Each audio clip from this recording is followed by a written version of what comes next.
Good Friday morning, and welcome to Ice Age TV. Internal combustion engine age YouTube channel talks about all my cars and trucks and SUVs and the motorcycles and the dogs and the weather and the pool and the attitudes. And good Friday morning there to all my subscribers that weigh in and participate in my channel. Thanks so much. Hope you're having a beautiful Friday morning, because up here in Virginia, it's a beautiful Friday morning. It's not too hot, not too cold. It's just the right temperature. A beautiful time to be out and about. If you were living up in this area, this is a really great time of the day because it's just really easy to work out in the sunny day and not be overwhelmed with the heat. Who doesn't know those conversations? As we go over here to the shop, the barn, the collection, the challenges, the Kiefer dog, and wow. All I can say to you is wow. What a long day yesterday. Is my body feeling that? The pool project? That was a project. And I knew that, and I knew I had to get really motivated to get out there and do this because I knew it'd be a lot of work. I mean, I knew it'd be too much work. And here we are in the shop as usual with all the collection of all the cars and trucks. You know, Mark Hartner, I maybe didn't pronounce that right, Mark, but the Mark, one of my subscribers, he's so smart. He's like, hey, Mr. Iceman, you own a supercharged manual transmission car. Duh. Because I was saying yesterday that the Ford Mustang, the dark horse out here that I got the supercharger for, I was saying yesterday that that would be my first manual transmission supercharged car that I've owned. And Mark caught that comment. And in that comment, he responded to me yesterday and said, hey, you're not correct on that because the Corvette right here in front of your eyes, Mr. Iceman, that has a supercharger, and it's a manual transmission car. Wow. Hey, Mark, thank you very much. I mean, on my YouTube channel, I can't emphasize enough for those that interact with me. It really is so much fun because so many out there will correct me for my statements. And I don't have a problem with that. I really don't. I have no problem me being wrong. I'm just not the type of person that gets caught up that I have to be right about everything. That's not who I am. I enjoy life on interacting and debating with others. And that's in so many ways, I've always enjoyed the word debate, which I think is so, that is the word of the day, debate conversations. And we never have had, believe it or not, the debate conversation. I'm here in my summer gear. Not wearing the Crocs that some out there feel like is a kind of not the right thing to wear. I think that individual knows what I'm talking about. Is that Metallica? You know, Corporal Busa and Metallica, I think it's Metallica that made the comment that you don't be wearing these those Crocs, man. You then fit a certain personality type or something like that. But that was a statement here a little while back. And so I think the word debate so flows with what's going on because everybody knows that last night was the first presidential debate where we saw a guy named Joe Biden and a guy named Donald Trump come to the table or come to the podium and have the CNN hosts ask them questions and hear them respond to create the debate. And I think many people were probably stumped on how Joe Biden looks. I mean, I tell you what, Joe Biden, I think my 92-year-old dad could do the job that Joe Biden does. I really do. My dad was a big executive with the telecommunications industry. He was well known. And he's traveled the world, and he's president of the church. My dad's always been the social type of guy, and you just are seeing him later in his life. But my father's been very successful in running and organizing companies, and I think my dad, 92 years old, could probably match Joe Biden in so many ways. And just like 2 years ago, no doubt, my dad was still playing golf 2 years ago. So, you know, kudos for my dad, because after watching Joe Biden last night, I think, wow, this guy's 10 years younger than my dad. And I think my dad's every bit as sharp or sharper than that guy is. Here's the pool. What a project. I mean, beyond believable. Put this thing together. What a freaking project. And it got to be such a challenge at the end. We couldn't get all the pieces to fit, where I had to get creative. And I literally had to get my grinder out, and I had to cut I had to cut here to get this all to come together. And then I cut into the damn pool. So I cut into the liner just a little bit. You really can't, it's right there. So I'm gonna get a patch for that. And then I broke this trying to frickin' make this thing come together. So I'm gonna get some JB Weld and just hope for the best on that. But once you get all this weight on this pool, I can only hope that stays together. It's the Walmart pool. And, you know, do I get a load of water in this thing today or tomorrow? It's possible.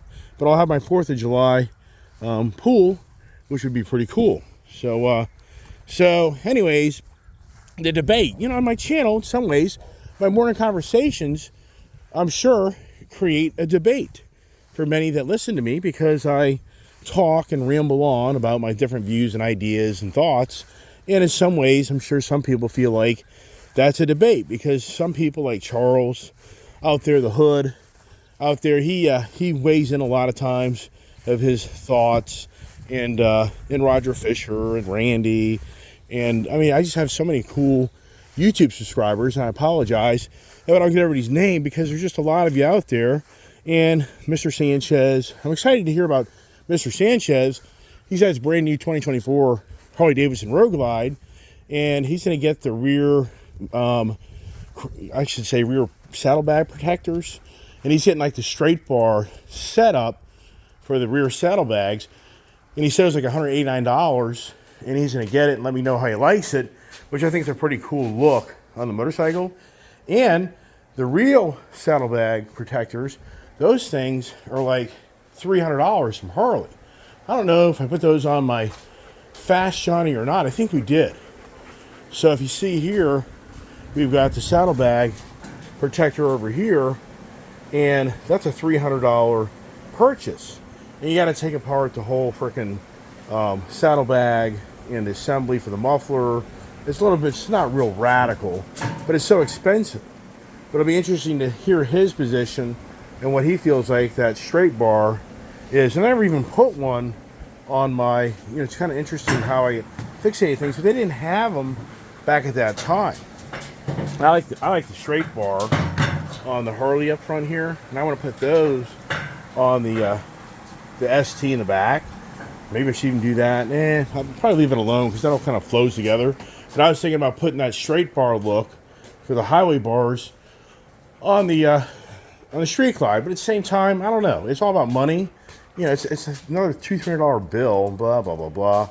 But I think the rear would be interesting to see how that'll look and what type of characteristic and personality give it. And yesterday, I went to the Honda dealership, and I picked up the rear cowl or rear seat cover that gives the bike, I think, a little more sporty appearance. And I ordered one for the Fireblade as well. So next week, I'll be taking that little seat off and get that little, I call it the cowl, and maybe that's the wrong word for it, but the rear seat, it gives it a bit more sportier look to the motorcycle. And that's the thing, we have all these cars and trucks and motorcycles. It's always debatable, you know, we use the word debatable of what you do to it. Does it make it look better or worse? And I'm sure many people will all agree that when it comes to taking a car and you start changing its personality, it's very debatable if you have done things for the better or for the worse. And I think a lot of people get so caught up in modifying their car, motorcycle, truck, whatever it may be, that they modify it, and then at the end, they kind of start to question what they did to it. And then I think some people are like, it just isn't what they thought it'd be, and then they get rid of it. I mean, I think that's pretty big. But the challenge of that is, once you start modding your vehicles so much, and you really are the money-conscious person, you're just not going to get back that money that you invested into it. Just like this Mustang Dark Horse, with me putting a supercharger on it, that supercharger was close to $13,000, and then you go to the installation of it. I mean, this is going to be like a $15,000 mod to this vehicle. And then I did the rear exhaust, which wasn't much on that. So do you ever get that back? I mean, does this car, being like a $64,000 car, is just now really worth close to $80,000? I can't see it. I can always see the car having good value with that supercharger, but I don't think you'll ever get those type of numbers. Will you get $50,000 to $1,000 out of it, I would think that would be more within reason. And then you go here to the Ram truck, which I debated that. And if you really watch my channel, you'll see there's lots of vehicles that I own that I debated whether I would get or not, or what made sense and what didn't. And the Ram TRX, I think, by far, was probably the biggest debatable truck I tried to buy over a good portion of my YouTube channel. If you really watch me, you can probably honestly say that getting that Ram TRX truck was a lot of work. You had a deal go down, but then it didn't go down, and I went back and forth on that a lot. And then for many people out there, they feel that I should have done the race truck with that supercharger. And I don't disagree, but it's a work truck motor, and it's a 400 horsepower detuned GT5 motor. And I just feel like this truck is so much fun the way it is. And I just know putting a supercharger in this truck, this back end is just going to be lit up all the time. No doubt, the future, would it be kind of cool to do something like that? Yeah, possible, but this truck is already so much fun, and it feels fast for what it is. And so I just felt like the Dark Horse would be the better vehicle to use because the motor is a little bit more strengthened up, and it's a 500 horsepower motor. I just felt like the Dark Horse has so much of its similarities to a GT500, but it's a manual transmission. So I just felt like that was the better money to spend versus like my daughter's GT Vapor Blue car that which was debatable. I was always very debatable about changing the suspension on some of these cars because they come from the factory with a performance package setup on it, but yet then you rip out the performance package setup and what comes to be at the end. But Steeda has been around so long in the Mustang market that was a really good choice on me lowering the presence or lowering the stance of the car with new Steeda springs, support brackets front and rear, H-pipe, then the rear Roush exhaust. And so, yeah, so a supercharger would be nice. But here's the thing. I don't want that for my daughter. She's going to get herself in trouble. And for the most part, she did. So that's something that really hasn't been talked about on my channel. But my daughter, something could have gone pretty extreme. And so it's the hard lessons of life. And that's why I don't really want her behind the wheel of a car that has 700 plus horsepower. I'm just not there with that. I just isn't like she can't per se handle it. But it's just the temptations, and it's just very quickly you get yourself into trouble. And that's always debatable. And so you walk around my collection here, this Chevrolet Colorado. My voice is sounding like Joe Biden. No lie, I'm sitting here drinking coffee this morning, and my voice is starting to sound like Joe Biden. His voice was so raspy and so dry and so like he's winded and out of breath to talk. It was just incredible to watch that debate. And in so many ways, just feel sorry for this guy that just doesn't want to raise his hand, that he's had his day and it's time to move on. It really is sad where we are in society of the continued push and push and push. And so for Joe Biden, I'm just like, wow, man. To me, the media machine really covers, really tries to hide his real presence of really who he is, I feel like. And I think others would say the same thing. And he just sounds winded. But supposedly he has some bad cold or something. So that's why he's not that, he didn't look that healthy.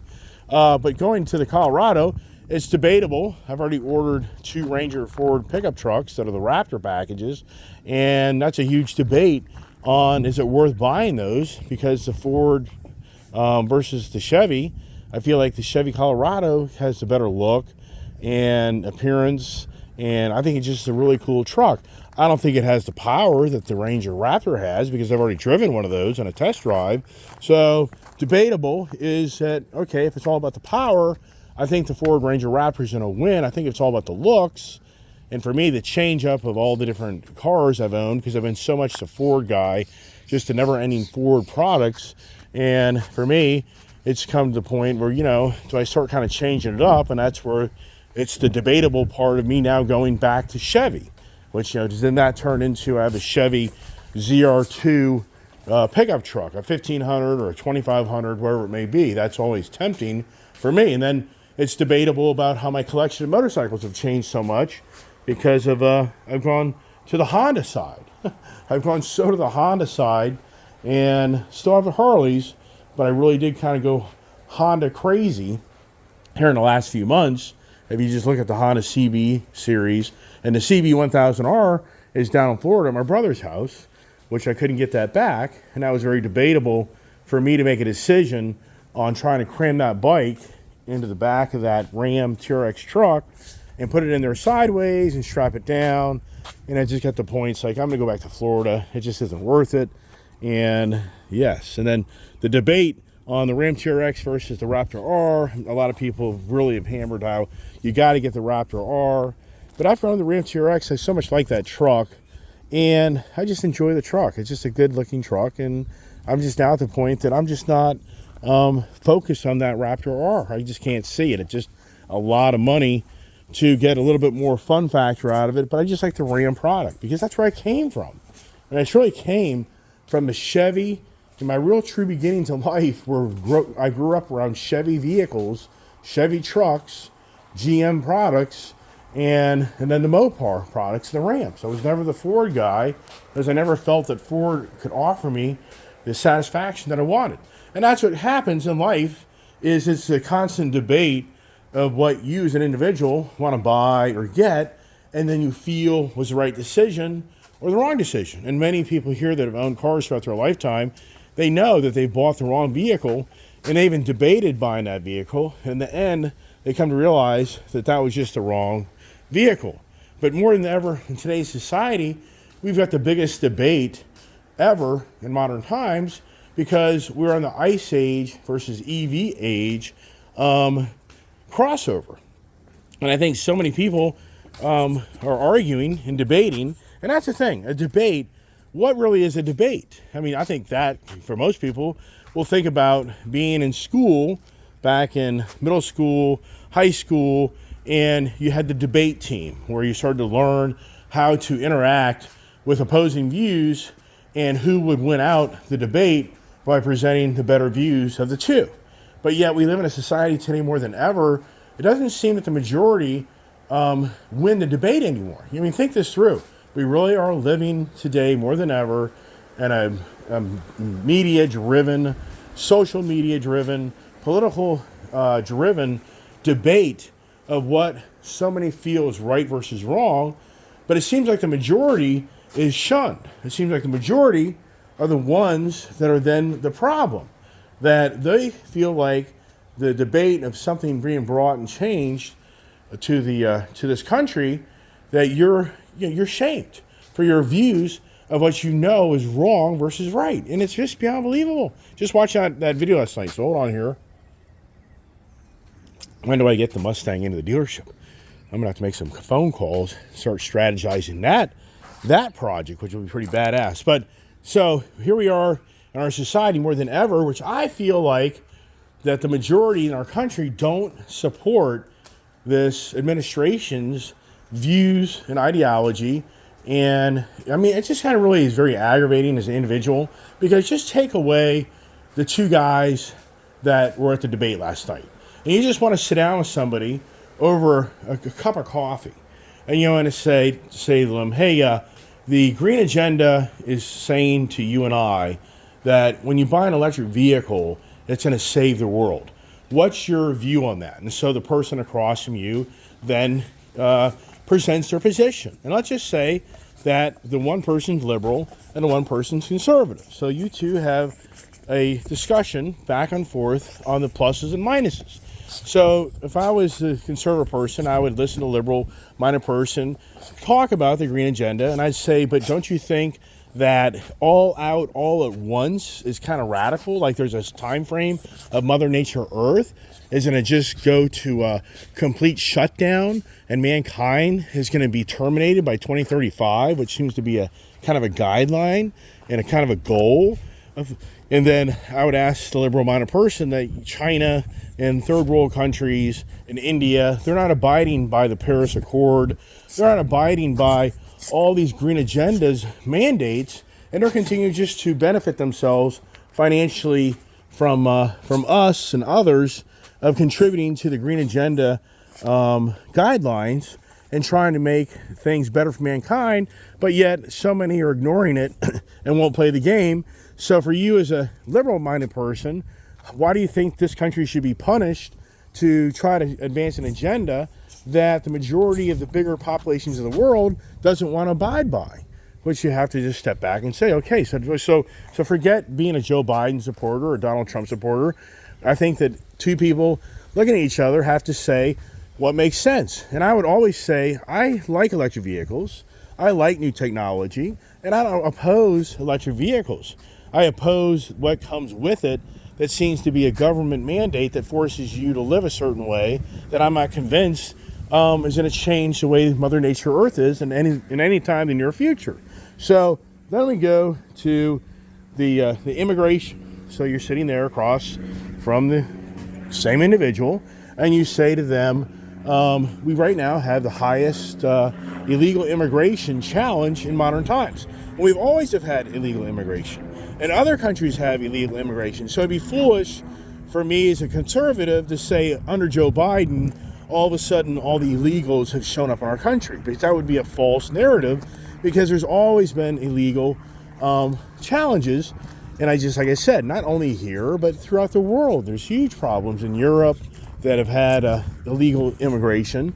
And so, but at the same time, I think it'd only be fair to look at each other and say, how can we help our country be a better place by trying to help others that are coming here for asylum and are coming here with a claim that they're coming from countries that are in dire straits, and the life that they live there is very bad. And to my point would be is it seems like this administration's policies present a picture to those they can come to our country and the government will take care of them, like a socialist government. But this country is not a socialist government. This country does not run off of socialism. So it's a misrepresentation to the world bodies and to the others that want to come to our country that feel like this government here is going to take care of all their problems. But yet in so many ways, what we're witnessing is that that's actually happening in so many ways. That this sitting governments, state and federal, are really catering more than ever to the illegals that so many feel in certain states like New York and Chicago, that they're starting in California, that for the citizens of this country, they're being shunned and kicked to the curb to let the illegals take the privileges and things that they once used to have and support from the government are being kind of siphoned off from them to take care of the illegals. So I'm sure the liberal-minded person would be like, well, you're not being nice because these people are in dire straits and they need our help and support, and you need to have a better attitude towards helping illegals. And my position would be, I'm not against illegals coming into a system or a country that can be ID'd and then be forced to they have to work and pay in tax system to get the entitlements of the other tax-paying citizens of our country. And I brought this up here a while back. Just start IDing the illegals, and they have to be in a system in order to qualify for any type of state or government assistance. But instead, that just goes south. So once again, you as an individual, you support the illegal immigration that's coming to our country that really is creating havoc in so many ways to the infrastructure of our country. Okay, so now let's go to the next thing. We're going to talk and debate this is we now are in two wars. We now are in a war that was started 2 years ago, I guess. Is that about right? Was it February 2022 when we went into the Ukraine war and Russia showed up on their doorstep? So this sitting administration is now supporting wars in Europe. That prior to this, we weren't in a major war per se. I know we were in Afghanistan, but we tried to shut that down and move on. But now we've got a sitting administration that has its hands tied to the Ukraine challenges of Russia on the doorstep. And all we hear is that if Ukraine isn't protected, then Russia then's going to manhandle them, then go to Poland, then they're going to be going to Germany, then they're going to, Russia's just going to explode and take over all of Europe.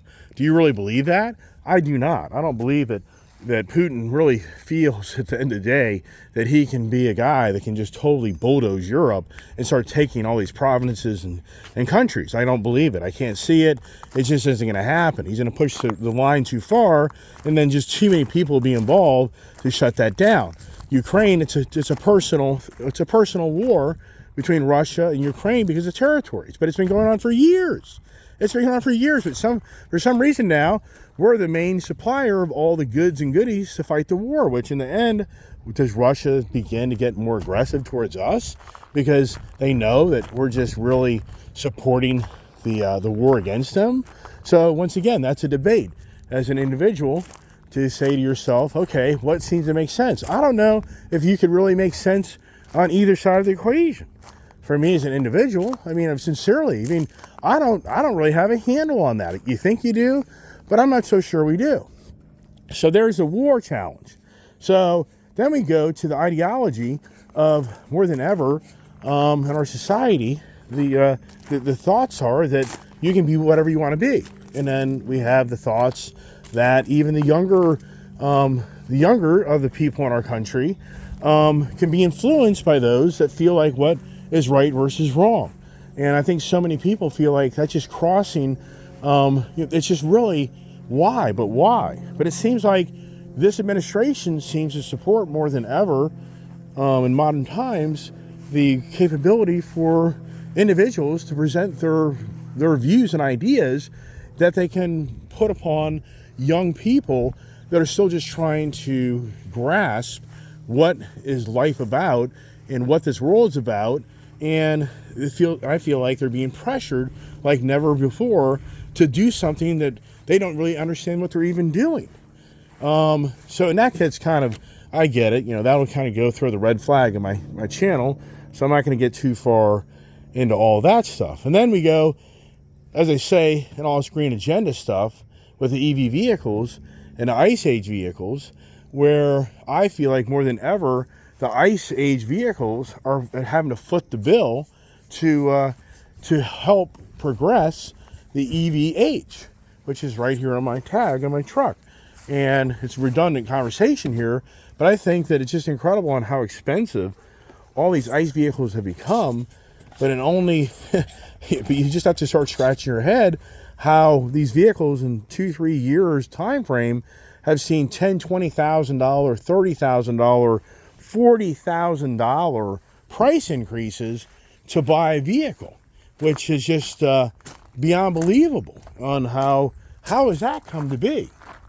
So, and that, once again, if you're on my channel, we've had these conversations a gazillion times. So now we have the two political powers to be, a guy named Donald Trump and a guy, Joe Biden. And these two different personalities have totally different views of what is right versus wrong. And last night, after watching the debate, it's incredible on how so many people feel like, and once again, it's the danger in society in the social media machine is that everything's great and a majority of people like this and like that. I don't think that's true. And that's very challenging to overcome that perception that majority of people love the idea that we're in a war. The majority of people love that the illegal immigrants are coming to our country. The majority of people love on how they've rewritten the laws for cities and suburban life on what a criminal can do to you and not pay the consequences. Once again, take away Joe Biden, Donald Trump, and just as an individual and look at the mirror and say, you really support on how we have the most lawless cities in modern times of criminals getting away with doing devious things and bad things to others and stealing, and it's okay. And you support that. I just don't understand that mindset, which is really, really bad. And then we go to the drugs and the social welfare of others. And I think, like I said a little while ago, it seems like the social welfare is now catering more to the illegals more than ever in modern times. It's taken away from the basics of our own society just to give into the illegals that come here, which so many believe is all for a vote, which now we're all hearing that an illegal can get a federal voting ID capability, not state, but federal. So the federal government's now overruling states of their electoral college, basically, and saying every illegal that comes to our country, they have the right to vote. And you know, as an individual, that most of the illegals favor Joe Biden because the presentation is that he is going to favor them in giving them social welfare services and assistance. So why wouldn't, I mean, just think it through. You as an individual in a different country hears these stories. Would you be willing to come to our country if it really is factual? But the other story is, how factual is it? And I'm not that deep into it.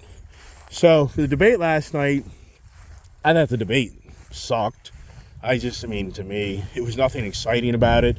It was the same rhetoric back and forth. And sadly, I really think it's unfortunate that we're in a country right now where we have to look at two guys that are older in life to be the future of our country. And don't get me wrong, I think Donald Trump has really good ideas and values for our country.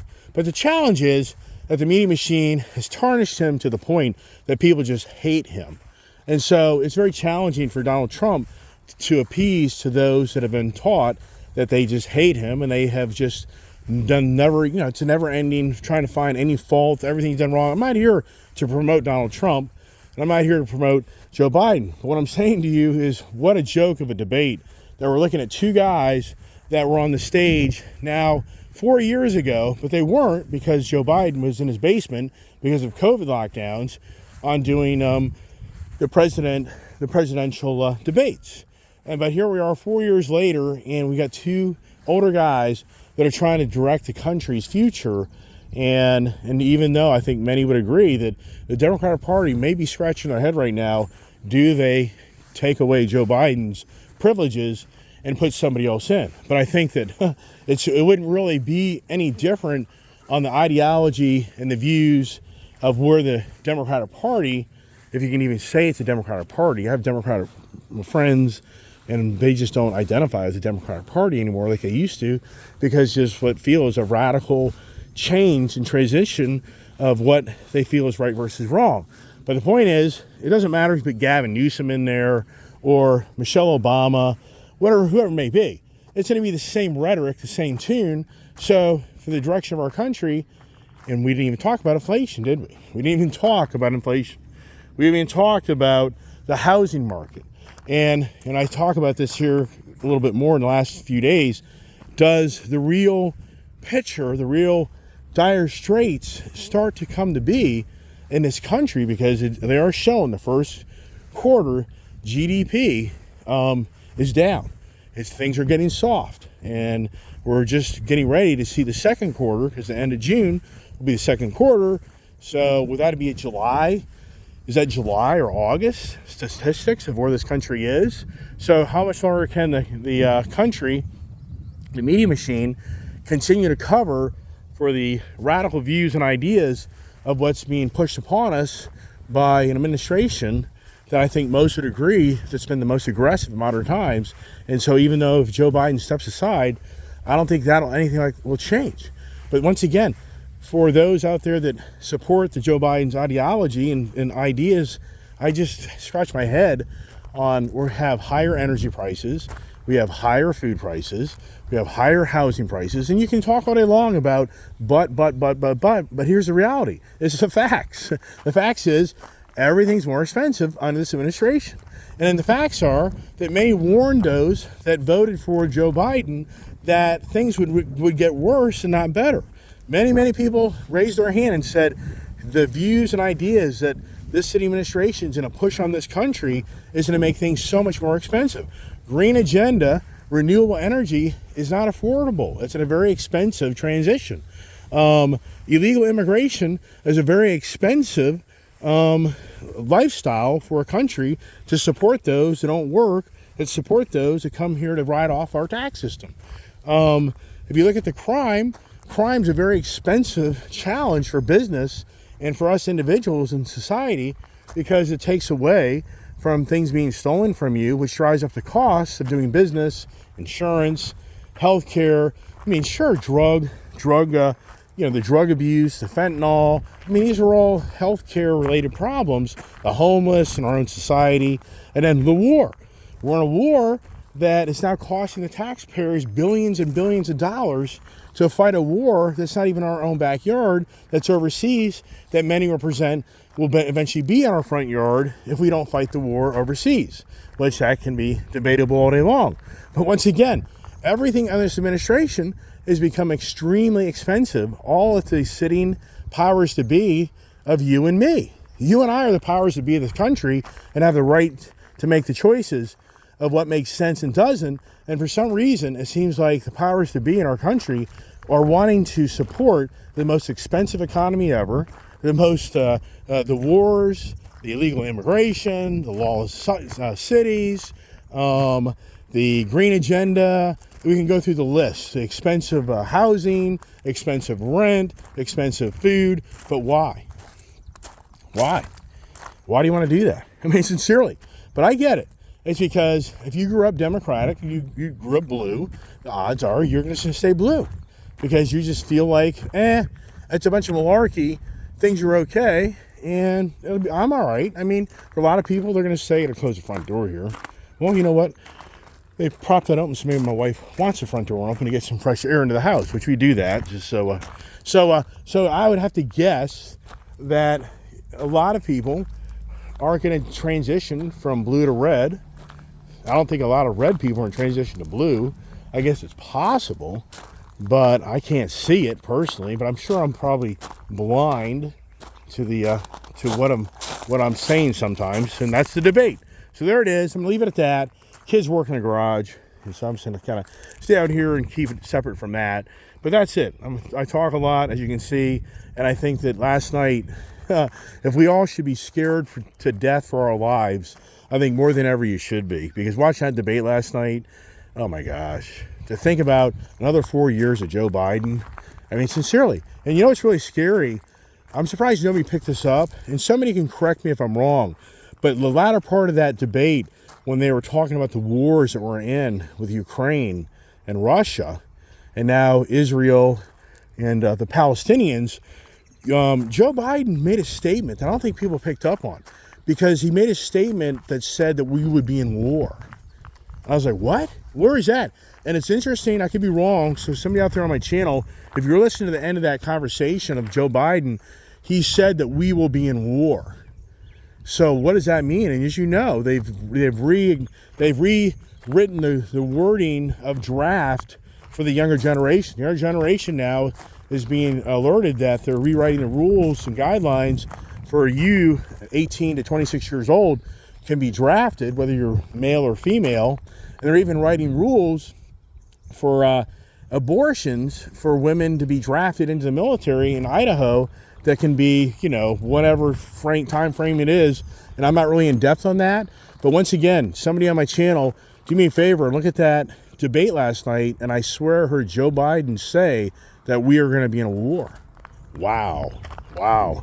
So I have to honestly say, I think that if Joe Biden continues to be in power and he's reelected this fall, I think the next thing is, I hate to say it, and I think it's probably radical, but I think that the war is upon us, which is really sad, because I've always have said I have no problem supporting our country and helping our government every way we can, as long as the bombs aren't in my backyard. Once the bombs are in my backyard, you have to say your government has failed you.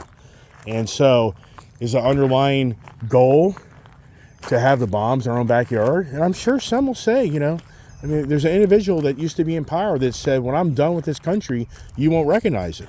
And I'm sure of those that really listen to that message, you know who I'm talking about. Yes, a very high-powered person at one time in this country that was in charge said, when I'm done with this country, you won't recognize it. Well, I'll tell you what, I can honestly say that that's happening in front of us more than maybe I realize. So it may become negative content to you. Oh, well, I'm not deliberately doing that, but I think the debate opened a lot of eyes for those that watched it, and I'm sure a lot of people didn't want to watch it because you just don't want to hear it, and you just feel like, what difference does it make? I'll make no difference. And that's the goal, is exactly what I just said. The goal is you can't make any difference, and they like that attitude, and they'll make the difference for you. So that's it. As always, appreciate you watching my channel, and stay tuned for our adventures of what we do next. And what will that be? What will we be doing? We need to get the Harleys out and take some riding time. So Once again, thanks for watching my channel. Hope everybody has a blessed day, and God bless. Stay safe.